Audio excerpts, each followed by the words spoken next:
문제는 이제 올림픽의 호재이기도 하고 남북관계가 호재이기도 하겠죠. 북한과의 관계가 좋아지면 완고하게 싫어할 사람들이 있어요. 이게 더 선택지는 더 없다고 보는데 민주주의 국가에서 이제 여론조사가 다는 아니겠지만 딱 66.2%잖아요. 지금 리얼미터가 19일 날부터 20일 날 한 여론조사를 보면 갤럽은 더 높게 나왔습니다. 갤럽은 68% 나왔고요. 우와. 정당 지지도는 갤럽은 또 민주당이 조금 리얼미터보다 낮아요. 그렇지만 이 전주보다는 3% 상승한 48%고요. 자유한국당 11%, 그다음에 정의당 6%, 바른미래당 8%, 민주평화당 1% 이렇게 대략 비슷합니다. 예. 항상 이야기하잖아요. 여론조사에 있어서의 60%만 넘으면 여론조사 의미가 없다. 50%를 조금 넘는 정도고 반대가 그보다 조금 낮은 정도여서 이게 왔다 갔다 하는 의미를 갖고 있는 게 여론조사지. 사실은 지금은 여론조사 할 필요가 없는 거죠. 근데 70%이던 여론조사가 색깔로 막 펼치면서 북한이 올림픽에 숟가락 얹는 거 싫어하던 그런 세력들이 여기에 문재인 지지하면 안 되겠냐고 빠지는 여론조사는 사실 의미가 없다는 뜻이에요. 부정평가한 사람들이 28.9입니다. 30%가 안 되거든요. 그러니까 여기 이제 모름으로 응답한 사람들이 4.9 정도 되니까. 그렇죠. 문재인 대통령은 지금 여론조사 의식할 필요도 없어요. 60, 그러니까 10명, 66점이요. 정확히 말하면 10명 중에, 오차 빼고 10명 중에 7명이 지지하는 거예요. 그런데 이번에 여론조사의 특이한 점인 50대, 60대들이 지지가 상승되고 있다라는 거예요, 곡선이. 그러니까 50대, 60대들이 안정적인 국정 운영과 그다음에 어쨌든 평화로운 남북 정책의 결과, 그다음에 평창에서의 보여주는 국가적 투비, 이런 걸 전반적으로 감안해서 50대, 60대들이 올라가고 있고, 그 다음에 여기에서도 이제 경북 TK, PK에서 급성장을 하고 있다는 거 아니에요, 지지율이? 부산 경남에서 예. 61.7이에요. 어마어마합니다. 20대가 지금 조금 떨어졌었죠. 비트코인 그렇죠, 논란이 있다고 비트코인 그랬는데 때문에. 지금 70.5예요. 40, 50대들이 다시 또 상승하고 있는 지지율도가 지금 굉장히 잘 하고 있다라는 것이고, 향후에 아마도 제가 볼 때 60%대 박스권에 갇혀 있을 거다. 저는 그렇게 보고, 더 올라가면 이건 안 돼요. 그러니까 위험해. 위험해요. 딱 이 상태가 좋아요. 이 위는 위험해. 위험해. 근데 그게 이 여론조사라는 걸 우리가 보고 있으면 대통령의 지지율 중에 이거 보셔야 돼요. 매우 잘함 있잖아요. 매우 잘함. 매우 잘함이 42.7이에요. 여론조사나 지지율은 무슨 의미를 갖고 있냐면 내 고정 지지층, 대선 때 나를 찍어줬던 사람들이 흩어지지 않고 견고하게 유지하고 있어야 확장성으로 다른 사람 지지했던 사람들이 붙는 거거든. 맞아요. 문재인 대통령을 지금 매우 잘한다고 하는 사람이 대선 때 득표율보다 높아요. 그러니까 문재인 대통령 지지했던 사람들은 거의 안 빠져나간 상태로 완고하게 문재인 지지를 갖고 있는 거라고 보면 저는 맞을 것 같습니다. 지금 이 여론조사 지표를 보시고 단순히 숫자가 빠졌다가 이번에 평창올림픽의 모습을 보고 올라갔다라고 보시는 것보다는 좀 분석이 필요한데요. 이 여론조사 지표 분석을 해보면 문재인 대통령의 정치 성향과 국민들의 의식 수준이 그대로 나와요. 무슨 말씀이냐면 문재인 대통령에게 악재가 되는 부분들이 여론이 터졌을 때 평상시에 보통의 예전의 정치인들의 모습은 그것을 수습하려고 했어요. 그리고 대변인을 통해서 각 정치인들을 통해서 그걸 수습하려고 했었는데 문재인 대통령은 좀 달라요. 악재가 터졌을 때도 불구하고 본인이 생각하는 정도를 걸어요. 뚜벅뚜벅. 그러는 사이에 계속 여론은 떨어집니다. 살짝 떨어지는데 본인이 생각하는 것이 결실이 맺어지고 결과가 나오는 것을 보면 떨어졌던 사람들이 그때서야 반응을 해요. 아, 이게 옳았던 길이구나. 그리고 지지율이 올라갑니다. 사실 문재인 대통령의 지지율 패턴을 보면 이것이 앞으로 계속될 거라고 봐요. 올해 1년 동안은. 그렇다고 봤을 때 지금 이후 그 다음 문제는 3월 달에 문제가 있을 거고요. 이명박 검찰 소환, 박근혜 1심 판결, 그때가 됐을 때 한 번 더 이런 여론이 이렇게 움직이는 게 있을 거고요. 그다음에 70% 이상 올라갈 가능성이 높아요. MB 구속돼. 오히려 더. 그럴 수도 있고요. 예, 그다음에 이제 4월 5월이 되면 이제 정상회담에 관련해서 또 지지율이 한번 이렇게 내려갔다가 올라가는 경우가 생길 수 있어요. 이게 아마 올해 1년은 계속 이런 패턴으로 아마 움직일 겁니다. 근데 아까 권 PD 말이 저는 이제 핵심이라고 생각하는데 지지도는 됐어요. 더 올라가면 안 돼요. 이 정도면 딱 좋고요. 양측이 다 좋습니다. 어떻게 생각해보면 공산주의도 아니고 말이죠. 10명 중에 7명이 지지하는데 그걸 더 달라고 하는 겁니까? 그거는 좀 아닌 것 같고. 8명까지는 좋은 것 같은데. 아니. 굉장히 안 좋습니다. 그런데. MB의 돈 욕심하고 단 똑같아. 여기에서 조심해야 될 게 뭐 가짜뉴스와의 전쟁을 선포해야 됩니다. 왜 그러냐면 제가 이런 얘기를 하냐면 지금 60대, 70대에서 지지율이, 보합으로 지금 돼 있는 이유는 그놈의 카톡에서 아직도 빨갱이라고 돌아다녀요. 그러니까 그걸 믿는 사람이 있거든요. 그래서 제가 볼 때는 이 정부가 성공하려면 이 지지율하고 상관없이 정부 정책에 대한 올바른 TV 광고 또는 홍보처 홍보가 필요하고요. 그다음에 이제 SNS에서 돌고 있는 아직도 금괴가 돌고 있다. 이 금괴 청와대에다 숨겨놨다고 아직까지 돌고 있어요. 가짜 뉴스를 얼마만큼 바르게 잡아가느냐에 따라 이 정부의 승패가 좌우될 수도 있어요, 사실은. 그래서 저는 가짜 뉴스하고 국정 홍보를 좀 제대로 했으면 좋겠다. 그것만이 우리가 지금 이루고자 하는 적폐를 청산하고 문재인 정부가 성공적으로 마무리할 수 있을 것 같다. 가짜뉴스 중에 압권이 저한테 제보가 들어와서 최민희 의원님한테 보내드린 첩보가 있습니다. 굉장히 재밌는데요. 화두나지만 어이가 없어요. 3월 1일 날 기도회 연다는 거 알고 계시죠? 개신교 쪽에서 구국기도회를 연다고 하거든요. 반정부 시위를 하겠다는 거예요. 3월 1일 날. 그런데 이거를 앞두고 카톡이 돌고 있어요. 어떤 내용이냐면 그냥 간단하게 말하면 누가 청와대를 초청을 받아서 갔는데 청와대 안에서는 그 직원들끼리 전부 동무라고 부르더라. 이러면서 이런 허황된 카톡이 돌고 있어요. 저도 이걸 제보를 받은 건데 제 지인이 이거 정말 화가 나서 이거 그냥 보고 있을 수가 없다는 거 저한테 제보를 해서 제가 최민희 의원한테 드렸거든요. 이런 식으로 지금 계속 돌고 있어요. 동물한 말은 굉장히 좋은데. 그 동물한 말을 믿는 사람 입장에서는 이상하다. 내일 모레면 문재인 임기 끝이라는데 왜 결론이 정하지? 아니 우리 초등학교 다닐 때 동무들아 오너라 이거 노래도 있었잖아요. 이 동물한 말 굉장히 좋은 거예요. 친구란 얘기거든요. 그 이야기는 하지 말라니까요. 그 프레임에 떠 빠지잖아. 그런가? 어쨌든 한 이런 적이 거짓 없는데. 가짜 뉴스들이 횡행하고 있어요. 카카오톡으로. 그러니까 그 가짜 뉴스와의 전쟁을 저는 대대적으로 선포해야 되고, 그다음 우리 애청자분들도 그런 뉴스가 있으면 즉시 이거 별거 아니네 하지 말고 바로 신고해 주시는 것이 굉장히 좋다. 알겠습니다. 그런데 문재인 대통령이 그 영국의 월간지인데요. 모노클이라고 하는 월간지하고 인터뷰를 했어요. 부부 두 분이다. 근데 거기에 이제 문재인 대통령에 대한 일상 여러 것들이 나오는데 세계적으로는 그렇겠죠. 올림픽만큼이나 이슈가 되고 있는 게 북핵 문제 해결입니다. 그쪽에서 내려왔기 때문에. 그래서 문재인 대통령이 미국과 북한 사이에서 외교적인 승리를 거뒀다라고 일단 표현을 하고 있더라고요. 그러니까 최근에 인류의, 그러니까 지난 10년간의 전 세계의 지도자들 중에 이렇게 인본주의나 평화를 몸에 체화되어 있는 지도자가 거의 없었어요, 사실은. 두각되지 않았어요. 미국도 마찬가지고요. 미국의 MB라는 트럼프가 들어와서 미국이 지금 한국처럼 망가지는 거 아닙니까? 그런데 제가 이 모노클이라는 신문사가 왜 높게 평가를 했냐면 남북 정상회담 한번 하는데 또는 북한의 인사가 남한에 들어오거나 또는 그 평화올림픽 북한 선수단이 남한에 오는 거를 세계 최고의 강대국이 방해를 했어요. 거기에 일본이 방해를 했죠. 116석이나 있는 자유한국당 제1야당이 반대를 했는데도 불구하고 성공적으로 개최가 진행되고 있고 남북한이 드라마를 만들고 있지 않습니까? 이 상태가 있었어요, 일단.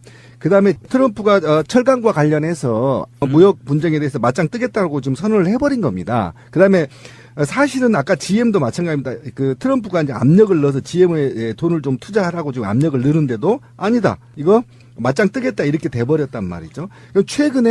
최근에 인류의 많은 국가들 중에 이렇게 미국과 극렬하게 대치를 하지 않으면서 좋은 우호 관계를 유지하면서 그 국가의 이득을 챙겨가는 대통령이 누가 있었느냐. 제가 볼 땐 적어도 없다. 휩쓸리거나 반대에 섰지 이렇게 같이 계속 우리는 동맹국가라고 하면서 계속 가면서 이득을 취했단 말이에요. 그 이유는 트럼프가 전화 한 통화에서 증명이 돼요. 너 전화를 했죠, 둘이. 전화를 하면서 야, 너 남북 관계 좋아진 거 내 탓이라고 얘기 좀 해줘. 이렇게 졸랐잖아요. 트럼프가. 이렇게 졸른 거에서도 보듯이 미국의 MB 같은 트럼프가 이렇게까지 사실은 높게 봐준 나라의 지도자가 없었다는 겁니다. 그래서 높게 모노클사에서 어쨌든 높게 좀 평가하는 거에 대해서는 저는 당연하다.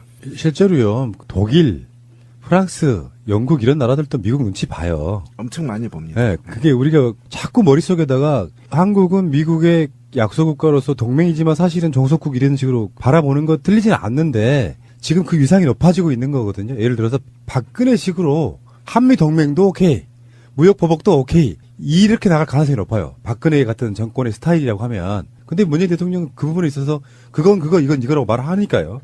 자, 그런 얘기가 있었고 또 짧게 하나만 더 하자면 김정숙 여사도 같이 인터뷰를 했는데요. 보니까 어떤 인간미의 전형? 김정숙 여사가 가장 중요한 게 남편의 임기를 끝나면 시골에 살고 싶다. 홍은동 자택 팔았잖아요. 예. 그 청와대에서 임기 끝나면 바로 양산으로 내려갈 계획이라고 노무현 대통령도 바로 그렇게 하셨지 않습니까? 그리고 하나 더가 감동받았던 게 이런 거예요. 뭐 3개월 내내 자발적으로 100만의 인파가 광화문 광장에 모였고 물리적 충돌도 없었다. 나는 문재인 정부가 많은 국민들이 보여준 민주주의에 대한 열망으로 탄생했다는 것을 잘 인식하고 있고 개인적으로 막중한 책임감을 느낀다. 쪽으로 마무리할 수 있을 것 같다. 가짜뉴스 중에 압권이 저한테 제보가 들어와서 최민희 의원님한테 보내드린 첩보가 있습니다. 굉장히 재밌는데요. 화둔하지만 어이가 없어요. 3월 1일 날 기도회 연다는 거 알고 계시죠? 개신교 쪽에서 구국기도회를 연다고 하거든요. 반정부 시위를 하겠다는 거예요. 3월 1일 날. 그런데 이거를 앞두고 카톡이 돌고 있어요. 어떤 내용이냐면 그냥 간단하게만 말하면 누가 청와대를 초청을 받아서 갔는데 청와대 안에서는 그 직원들끼리 전부 동무라고 부르더라. 이러면서 이런 허황된 카톡이 돌고 있어요. 저도 이걸 제보를 받은 건데 제 지인이 이거 정말 화가 나서 이거 그냥 보고 있을 수가 없다고 저한테 제보를 해서 제가 최민희 의원한테 드렸거든요. 이런 식으로 지금 계속 돌고 있어요. 동물한 말은 굉장히 좋은데. 그 동물한 말을 믿는 사람 입장에서는 이상하다. 내일 모레면 문재인 임기 끝이라는데 왜 결론이 조용하지? 아니 우리 초등학교 다닐 때 동무들아 오너라 이거 노래도 있었잖아요. 이 동물한 말 굉장히 좋은 거예요. 친구란 얘기거든요. 그 이야기는 하지 말라니까요. 그 프레임에 떠 빠지잖아. 그런가? 어쨌든 한 이런 적이 거짓 없는데. 가짜 뉴스들이 횡행하고 있어요. 카카오톡으로. 그러니까 그 가짜 뉴스와의 전쟁을 저는 대대적으로 선포해야 되고, 그다음 우리 애청자분들도 그런 뉴스가 있으면 즉시 이거 별거 아니네 하지 말고 바로 신고해 주시는 것이 굉장히 좋다. 알겠습니다. 그런데 문재인 대통령이 영국의 월간지인데요. 모노클이라고 하는 월간지하고 인터뷰를 했어요. 부부 두 분이다. 근데 거기에 이제 문재인 대통령에 대한 일상 여러 것들이 나오는데 세계적으로는 그렇겠죠. 올림픽만큼이나 이슈가 되고 있는 게 북핵 문제 해결입니다. 그쪽에서 내려왔기 때문에. 그래서 문재인 대통령이 미국과 북한 사이에서 외교적인 승리를 거뒀다라고 일단 표현을 하고 있더라고요. 그러니까 최근에 인류의, 그러니까 지난 10년간의 전 세계 문제는 이제 올림픽의 호재이기도 하고 남북관계가 호재이기도 하겠죠. 북한과의 관계가 좋아지면 완고하게 싫어할 사람들이 있어요. 이게 더 선택지는 더 없다고 보는데 민주주의 국가에서 이제 여론조사가 다는 아니겠지만 딱 66.2%잖아요. 지금 리얼미터가 19일 날부터 20일 날 한 여론조사를 보면 갤럽은 더 높게 나왔습니다. 갤럽은 68% 나왔고요. 정당 지지도는 갤럽은 또 민주당이 조금 리얼미터보다 낮아요. 그렇지만 이 전주보다는 3% 상승한 48%고요. 자유한국당 11%, 그다음에 정의당 6%, 바른미래당 8%, 민주평화당 1% 이렇게 대략 비슷합니다. 예. 항상 이야기하잖아요. 여론조사에 있어서의 60%만 넘으면 여론조사 의미가 없다. 50%를 조금 넘는 정도고 반대가 그보다 조금 낮은 정도여서 이게 왔다 갔다 하는 의미를 갖고 있는 게 여론조사지. 사실은 지금은 여론조사 할 필요가 없는 거죠. 근데 70%이던 여론조사가 색깔을 막 펼치면서 북한이 올림픽에 숟가락 얹는 거 싫어하던 그런 세력들이 여기에 문재인 지지하면 안 되겠냐고 빠지는 여론조사는 사실 의미가 없다는 뜻이에요. 부정평가한 사람들이 28.9입니다. 30%가 안 되거든요. 그러니까 여기 이제 모름으로 응답한 사람들이 4.9 정도 되니까. 그렇죠. 문재인 대통령은 지금 여론조사 의식할 필요도 없어요. 60, 그러니까 10명, 66점이요. 정확히 말하면 10명 중에 그 오차 빼고 10명 중에 7명이 지지하는 거예요. 그런데 이번에 여론조사의 특이한 점인 50대, 60대들이 지지가 상승되고 있다라는 거예요. 곡선이. 그러니까 50대, 60대들이 안정적인 국정 운영과 그다음에 어쨌든 평화로운 남북 정책의 결과, 그다음에 평창에서의 보여주는 국가적 투비 이런 걸 전반적으로 감안해서 50대, 60대들이 올라가고 있고, 그 다음에 여기에서도 이제 경북 TK, PK에서 급성장을 하고 있다는 거 아니에요, 지지율이? 부산 경남에서 예. 61.7이에요. 어마어마합니다. 20대 지도자들 중에 이렇게 인본주의나 평화를 몸에 체화되어 있는 지도자가 거의 없었어요, 사실은. 두각되지 않았어요. 미국도 마찬가지고요. 미국의 MB라는 트럼프가 들어와서 미국이 지금 한국처럼 망가지는 거 아닙니까? 그런데 제가 이 모노클이라는 신문사가 왜 높게 평가를 했냐면 남북 정상회담 한번 하는데 또는 북한의 인사가 남한에 들어오거나 또는 그 평화올림픽 북한 선수단이 남한에 오는 거를 세계 최고의 강대국이 방해를 했어요. 거기에 일본이 방해를 했죠. 116석이나 있는 자유한국당 제1야당이 반대를 했는데도 불구하고 성공적으로 개최가 진행되고 있고 남북한이 드라마를 만들고 있지 않습니까? 이 상태가 있었어요, 일단. 그다음에 트럼프가 철강과 관련해서 무역 분쟁에 대해서 맞짱 뜨겠다고 지금 선언을 해버린 겁니다. 그다음에 사실은 아까 GM도 마찬가지입니다. 그 트럼프가 이제 압력을 넣어서 GM에 돈을 좀 투자하라고 지금 압력을 넣는데도 아니다. 이거 맞짱 뜨겠다 이렇게 돼버렸단 말이죠.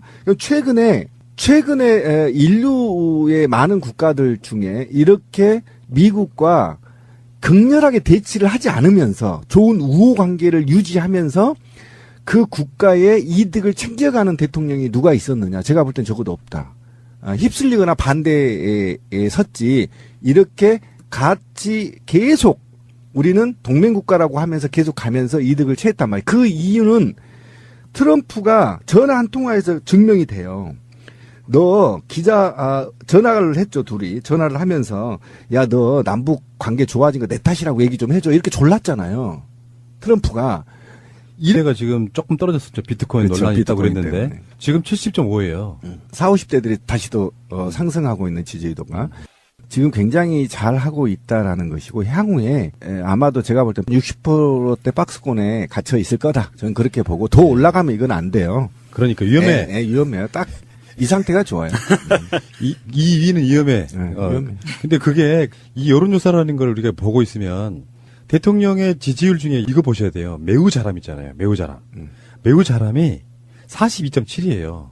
여론조사나 지지율은 무슨 의미를 갖고 있냐면 내 고정 지지층, 대선 때 나를 찍어줬던 사람들이 흩어지지 않고 견고하게 유지하고 있어야 확장성으로 다른 사람 지지했던 사람들이 붙는 거거든. 맞아요. 문재인 대통령을 지금 매우 잘한다고 하는 사람이 대선 때 득표율보다 높아요. 그러니까 문재인 대통령 지지했던 사람들은 거의 안 빠져나간 상태로 완고하게 문재인 지지를 갖고 있는 거라고 보면 저는 맞을 것 같습니다. 지금 이 여론조사 지표를 보시고 단순히 숫자가 빠졌다가 이번에 평창올림픽의 모습을 보고 올라갔다라고 보시는 것보다는 좀 분석이 필요한데요. 이 여론조사 지표 분석을 해보면 문재인 대통령의 정치 성향과 국민들의 의식 수준이 그대로 나와요. 무슨 말씀이냐면 문재인 대통령에게 악재가 되는 부분들이 여론이 터졌을 때 평상시에 보통의 예전의 정치인들의 모습은 그것을 수습하려고 했어요. 그리고 대변인을 통해서 각 정치인들을 통해서 그걸 수습하려고 했었는데 문재인 대통령은 좀 달라요. 악재가 터졌을 때도 불구하고 본인이 생각하는 정도를 걸어요. 뚜벅뚜벅. 그러는 사이에 계속 여론은 떨어집니다. 살짝 떨어지는데 본인이 생각하는 것이 결실이 맺어지고 결과가 나오는 것을 보면 떨어졌던 사람들이 그때서야 반응을 해요. 아, 이게 옳았던 길이구나. 그리고 지지율이 올라갑니다. 사실 문재인 대통령의 지지율 패턴을 보면 이것이 앞으로 계속될 거라고 봐요. 올해 1년 동안은. 그렇다고 봤을 때 지금 이후 그 다음 문제는 3월 달에 문제가 있을 거고요. 이명박 검찰 소환, 박근혜 1심 판결, 그때가 됐을 때 한 번 더 이런 여론이 이렇게 움직이는 게 있을 거고요. 그다음에 70% 이상 올라갈 가능성이 높아요. MB 구속 때. 오히려 네, 더. 그럴 수도 있고요. 예, 그다음에 이제 4월 5월이 되면 이제 정상회담에 관련해서 또 지지율이 한번 이렇게 내려갔다가 올라가는 경우가 생길 수 있어요. 그리고 이게 아마 올해 1년은 계속 이런 패턴으로 아마 움직일 겁니다. 근데 아까 권 PD 말이 저는 이제 핵심이라고 생각하는데 지지도는 됐어요. 더 올라가면 안 돼요. 이 정도면 딱 좋고요. 양측이 다 좋습니다. 어떻게 생각해? 공산주의도 아니고 말이죠. 10명 중에 7명이 지지하는데 그걸 더 달라고 하는 겁니까? 그거는 좀 아닌 것 같고. 8명까지는 좋은 것 같은데. 아니. 굉장히 안 좋습니다. 그런데 MB의 돈 욕심하고 단 똑같아. 여기에서 조심해야 될 게 뭐 가짜 뉴스와의 전쟁을 선포해야 됩니다. 왜 그러냐면 제가 이런 얘기를 하냐면 지금 60대 70대에서 지지율이 보합으로 지금 돼 있는 이유는 그놈의 카톡에서 아직도 빨갱이라고 돌아다녀요. 그러니까 그걸 믿는 사람이 있거든요. 그래서 제가 볼 때는 이 정부가 성공하려면 이 지지율하고 상관없이 정부 정책에 대한 올바른 TV 광고 또는 홍보처 홍보가 필요하고요. 그다음에 이제 SNS에서 돌고 있는 아직도 금괴가 돌고 있다니 금괴 청와대에다 숨겨놨다고 아직까지 돌고 있어요. 가짜 뉴스를 얼마만큼 바르게 잡아가느냐에 따라 이 정부의 승패가 좌우될 수도 있어요, 사실은. 그래서 저는 가짜 뉴스하고 국정 홍보를 좀 제대로 했으면 좋겠다. 그것만이 우리가 지금 이루고자 하는 적폐를 청산하고 문재인 정부가 성공